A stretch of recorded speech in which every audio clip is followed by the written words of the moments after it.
उत्तर प्रदेश के लखनऊ की church summit building के 11वें फ्लोर पर चल रहे फर्जी इंटरनेशनल उस कॉल सेंटर की चर्चा आपने सुनी जरूर होगी। इस कॉल सेंटर से यहां पर बिल्डिंग में बने 11वें फ्लोर से लगातार लोगों को ठगा जाता था। एक विशेष कॉलिंग ऐप के जरिए खासकर यूनाइटेड स्टेट ऑफ अमेरिका के लोगों को ठगने का काम किया जाता था। काफी लंबे समय से चल रहे इस रैकेट का पर्दाफाश किया आईपीएस किरण यादव ने। एडीसीपी क्राइम किरण यादव ने बाकायदे इस पूरे मामले की छानबीन करते हुए जांच पड़ताल करते हुए एक बड़े रैकेट का खुलासा किया था। काफी लंबी चली छापेमारी में 119 युवक और युवतियां इस फ्रॉड गैंग में काम करते हुए पकड़े गए थे। इसमें भारत देश के तमाम राज्य के ऐसे युवा थे जो हाईली क्वालिफाइड थे और उनका काम यह होता था कि विदेश के नागरिकों को एक विशेष कॉलिंग ऐप के जरिए ठगा जाता था। तो लखनऊ पुलिस की क्राइम ब्रांच के द्वारा विभूतिगंज स्थित समिट बिल्डिंग की 11वीं मंजिल पर दबिश दी गई, जहां पे यह पाया गया कि वहां पे कुल 119 लोग हैं जो कि एक फेक इंटरनेशनल कॉल सेंटर चला रहे हैं तथा यूएस सिटीजन्स को ठगी कर रहे हैं। पूछताछ के दौरान वहां पे जो मेन दो अभियुक्त है विक्रम परमार और ललित खेजरजानी से यह मालूम चला कि एक विनीत विशिष्ट नाम का व्यक्ति है जो कि इनका मुख्य संचालक है। तो वह लखनऊ पुलिस के द्वारा वेस्ट बंगाल में दबिश दी गई तथा वहाँ से विनीत तथा उसके दो सहयोगी रिंकीदास गुप्ता और जयराज नायकर की गिरफ्तारी कर लखनऊ लाया गया है। जो इनका मेन अपराधी है विनीत, उसके अगेंस्ट 2 मुकदमे गुजरात में पंजीकृत है, जिसमें से एक Ahmedabad cyber crime police station में ही पंजीकृत है। विनीत का जो प्रोफेशनल वैसे मेन है वो रियल एस्टेट है। इसके 3 रियल एस्टेट के फर्म से भी है। वहाँ पे विनीत की मुलाकात विक्रम से वहीं पे हुई थी। वहीं पे इन लोगों के द्वारा प्लानिंग किया गया कि लखनऊ में एक कॉल सेंटर खोला जाएगा और जहाँ पे ये ऐसे इंटरनेशनल कॉलिंग करके लोगों के साथ में फ्रॉड किया जाएगा।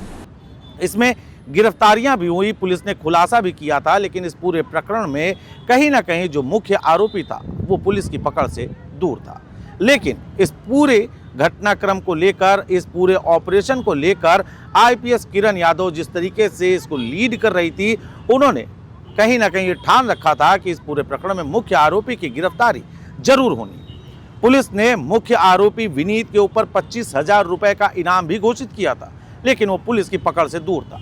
उससे पहले commissioner of police Amrendra Singh Sengar ने बाकायदे प्रेस कॉन्फ्रेंस करके यह जानकारी दी थी मीडिया को कि इस पूरे प्रकरण में 119 लोगों की गिरफ्तारी हुई है। उनके पास से तमाम इलेक्ट्रॉनिक गैजेट्स भी प्राप्त हुए हैं। यह बात भी कही गई थी कि इस पूरे प्रकरण में अभी क्रैक डाउन करने के लिए इसके मुख्य सरगना को भी गिरफ्तार किया जाएगा, लेकिन मुख्य सरगना पुलिस की पकड़ से काफ़ी दूर था। लेकिन अब एक बार फिर से पुलिस ने इस पूरे मामले पे बड़ी कार्रवाई की है। जो जयराज नायकर है वो विनीत का सहयोगी है। उसके नाम पर ही लखनऊ में जो रेंट एग्रीमेंट किया गया था तथा उसको महीने का खर्चा दे दिया जाता था।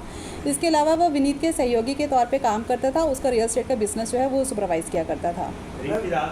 रिंकीदास गुप्ता विनीत की दोस्त है जो कि हवाला का पैसा इधर उधर करने में उसकी मदद किया करती थी। रिंकीदास गुप्ता का बंगाल में एक टॉक्सिक बार नाम से एक बार है और एक उसका सलून भी है लश लुक्स का, और उसी में ही पैसों के ये इधर उधर से इन्वेस्टमेंट किया करते थे। हाँ, ये लोग काफ़ी पुराने मित्र हैं। जैसे कि बताया गया, विनीत विक्रम ये 10-12 साल से एक दूसरे को जानते थे। ये लोग कॉमन फ्रेंड के थ्रू टच में आए थे और तभी से ये लोग कुछ ना कुछ ऐसे कारोबार में लिप्त थे। इन लोग के पूछताछ से एक और नाम सामने आ रहा है जिसका चार्ल्स है, लेकिन अभी उसके बारे में हमें पूरी जानकारी प्राप्त नहीं हुई है। उसके बारे में अभी हमारी जानकारी जारी है। बाकी इन लोग का फ्रॉड करने का तरीका यही था कि अमेरिका के टोल फ्री नंबर्स को इंडिया में फ्लैश किया जाता था, वहाँ से कॉल्स इंडिया में ट्रांसफ़र करके अमेरिकन्स के साथ में ठगी किया जाता था। इनको रिक्रूट करने के काफ़ी सारे तरीके थे। एक तो यही था कि ये लोग आपस में जान पहचान जो रखे हैं, जैसे इसमें एक भाई बहन भी मिले हैं या यार दोस्त भी काफ़ी सारे मिले हैं, बॉयफ्रेंड गर्लफ्रेंड्स हैं, जिसकी नौकरी लग गई वो दूसरों को बुला लेता था। इसके अलावा ये अपने एडवर्टाइजमेंट्स फेसबुक, इंस्टाग्राम, लिंक्डइन पे भी फ्लोट करते थे, जहाँ पे ये बताते थे कि इनको अपनी कॉल सेंटर में वैकेंसी है जहाँ पे कोई एजुकेशनल क्वालिफिकेशन की रिक्वायरमेंट नहीं है। सिर्फ एक ही क्वालिफिकेशन चाहिए जो कि आपको इंग्लिश स्पीकिंग स्किल्स, आपकी इंग्लिश बोलना ही आना चाहिए बस। एडीसीपी क्राइम किरण यादव ने साफ तौर पर बताया कि यह पूरा गैंग विनीत के द्वारा संचालित किया जाता था, जो गुजरात में रहता था। गुजरात से उसका लखनऊ आना जाना था। यहाँ पर उनके सहयोगी के रूप में विक्रम उसका सहयोग करते थे। विनीत के साथ एक महिला भी पश्चिम बंगाल की रहने वाली, उसे भी गिरफ्तार किया गया। कुल मिलाकर लखनऊ की चर्च समिट बिल्डिंग के अंदर उसके 11वें फ्लोर पर चल रहे इस फर्जी कॉल सेंटर से कई लोगों को ठगा गया। जिसकी जानकारी पुलिस को हुई तो आईपीएस किरण यादव ने इस पूरे ऑपरेशन को लीड किया। आईपीएस किरण यादव के नेतृत्व में पुलिस को एक बड़ी सफलता मिली है और उसके बाद अब इस पूरे गैंग को क्रैक डाउन करते हुए आखिरकार मुख्य आरोपी को भी गिरफ्तार कर लिया गया। हालांकि हम आपको बता दें कि इस मामले में पुलिस ने पहले ही मुकदमा दर्ज कर लिया था, लेकिन मुख्य आरोपी कहीं ना कहीं पुलिस की पकड़ से दूर था और अब एक बार फिर उत्तर प्रदेश की लखनऊ पुलिस ने साइबर अपराधियों के ऊपर एक बड़ी कार्रवाई करते हुए एक बड़े गैंग का खुलासा किया।